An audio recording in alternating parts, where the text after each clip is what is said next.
Welcome. This is Gauri Gopnath for NE24. Independent candidate Farida Parveen Laskar, supported by Congress, is actively campaigning for the Bhubaneswar Nagar Srikona Zila Parishad seat in Qatar.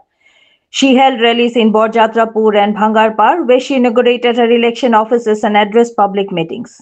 Farida criticized the BJP for lack of local development and accused them of targeting her for being a woman, questioning, is being a woman a sin? She urged voters to ignore propaganda and support her by voting for the boat symbol.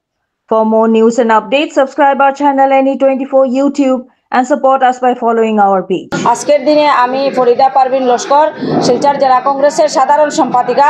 আজকের দিনে আমি কংগ্রেস সমর্থিত নির্দল প্রার্থী হিসাবে মাঠে প্রচারে নেমেছি এবং আপনারা জনসমর্থন দেখেই বুঝতে পারছেন খুবই ভালো আমাদের যেগুলো স্ট্র্যাটেজি খুব ভালো আমাদের ক্যাম্পেইন চলছে এবং গ্রামে গঞ্জে অনেক জায়গায় হয়তো আমি এখনো পর্যন্ত পৌঁছতে পারিনি, কিন্তু আমার হয়ে আমার যারা মুরব্বিয়ান যারা আছেন, আমার যুবক ভাইয়েরা, আমার সমর্থকরা মানে আমার হয়ে গ্রামে গ্রামে গিয়ে ঘরে ঘরে গিয়ে প্রচার করছে। এর জন্য আজকে আমি এই মিডিয়ার মাধ্যমের তরফ থেকে ওদেরকে অশেষ ধন্যবাদ জ্ঞাপন করছি।